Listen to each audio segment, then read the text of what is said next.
Qipchoqlar aslida kim bo'lgan? Tarix sahnasida ayrim kuchlar borki, ular paydo bo'lgan hudud bilangina cheklanmaydi. Butun mintaqaning taqdirini zo'rlik, tezlik va qo'rquv orqali qayta belgilaydi. Qipchoqlar aynan shunday kuch sifatida 8-13 asrlarda Yevrosiyo dashtlarida yuzaga chiqdi va qisqa vaqt ichida 3 million kvadrat kilometrdan ortiq hududda siyosiy ustunlik o'rnatdi. Qozog'iston dashtlaridan tortib Qora dengiz bo'ylarigacha, Volga havzasidan Sharqiy Yevropaning yuragigacha bo'lgan makonlarda qipchoqlar nomi urush, reyd va majburiy kelishuvlar bilan bog'langan. O'rta asr solnomalarida ularning soni 1,5 million atrofida bo'lgani, jang vaqtida esa 60 ming kishilik to'liq qurollangan otliq qo'shin yig'a olgani qayd etiladi. Bu o'sha davr uchun favqulodda ko'rsatkich edi. Qipchoqlar jamiyati boshidan oxirigacha harbiy mantiq asosida qurilgan. Har bir erkak bolaligidan ot ustida jang qilishga tayyorlangan. 12 yoshdan boshlab kamon bilan aniq nishonga urish o'rgatilgan. Ularning asosiy quroli murakkab kompozit kamon bo'lib, u 300 metrga yaqin masofada dushmanni yakson qila olgan. Qipchoq otliq qo'shini kuniga 100 kilometr masofani bosib o'tishga qodir bo'lgan. Bu esa og'ir piyoda armiyalariga qarshi hal qiluvchi ustunlik bergan. Aynan shu tezlik va shafqatsiz taktikalar sabab rus solnomalarida qipchoqlar dasht balosi sifatida tilga olinadi.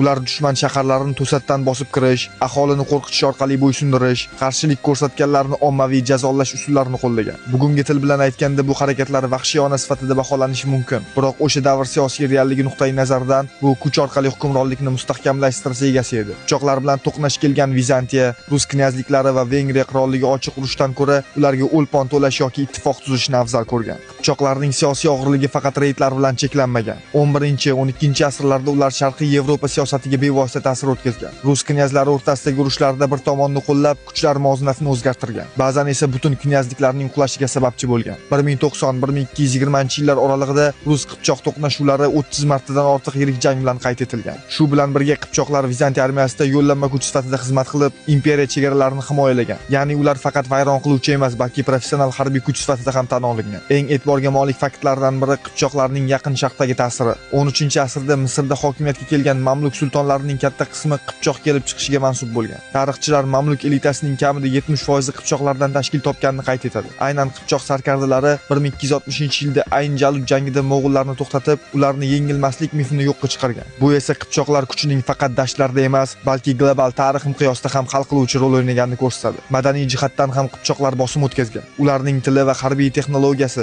Sharqiy Yevropa yaqin sharqda keng tarqalgan. Codex Cumanicus kabi manbalar qipchoq tilining 13-asrda xalqaro savdo va diplomatiya tiliga aylanganini isbotlaydi. Bugungi qozoq, qoraqalpoq, no'g'ay, tatar va o'zbek xalqaro etnogenezida qipchoq omili muhim o'rin tutishi bu tarixiy kuchning yo'qolmaganidan dalolatdir.